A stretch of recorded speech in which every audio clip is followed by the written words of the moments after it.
உடான் திட்டம், அதாவது பிராந்திய விமான இணைப்பு சேவை திட்டம் தான் உடான் திட்டம்.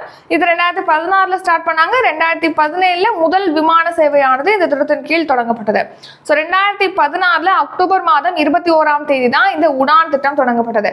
முதல் ஃபிளைட், அதாவது ஃபர்ஸ்ட் விமான சேவை இந்த திட்டத்தின் கீழ் எப்போ ஸ்டார்ட் பண்ணாங்க அப்படின்னா 2017 ஏப்ரல் மாதம் 27ஆம் தேதி. ஸோ அதன்படி முதல் விமான சேவை இந்த திட்டத்தின் கீழ் பார்த்தீங்கன்னா ஷிம்லா டு டெல்லி இடையே இயக்கப்பட்டது. ஷிம்லாவையும் டெல்லியை இணைக்கும் வகையில் முதல் விமான சேவையானது இந்த திட்டத்தின் கீழ் மேற்கொள்ளப்பட்டது.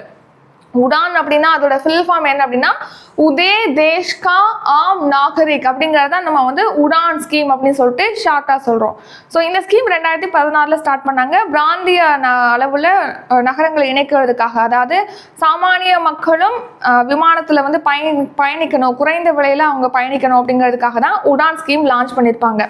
ஸோ இந்த திட்டத்தின் கீழ் பார்த்தீங்கன்னா இந்த திட்டம் வந்து ஒரு அடுத்த 10 இயர்ஸ்க்கு எக்ஸ்டெண்ட் பண்ணியிருக்காங்க. உடான் ஸ்கீமை 10 இயர்ஸ் எக்ஸ்டெண்ட் பண்ணியிருக்காங்களே. இந்த 10 வருடங்களில் 120 விமான நிலையங்களை இந்த உடான் திட்டத்தில் இணைக்கிறதுக்கு திட்டமிட்டிருக்காங்க. இது பட்ஜெட்லேயே நம்ம பார்த்துருப்போம். புதுசாக 120 வழித்தடங்களில் உடான் திட்டமானது செயல்படுத்தப்படும் அப்படின்னு சொல்லிட்டு. ஸோ இதனால பார்த்தீங்கன்னா 4 கோடி மக்களுக்கு விமான போக்குவரத்து இணைப்பானது கிடைக்கும் அப்படின்னு சொல்லிட்டு தெரிவிச்சிருக்காங்க. ஏற்கனவே இந்த திட்டத்தின் கீழ் இதுவரைக்கும் 1.5 கோடி மக்கள் வந்து பலனடைஞ்சிருக்காங்க. இன்னும் 4 கோடி மக்கள் பயனடையும் வகையில் இந்த ஸ்கீம் வந்து விரிவாக்கம் செய்யப்படும் அப்படின்னு சொல்லிட்டு தெரிவிச்சிருக்காங்க.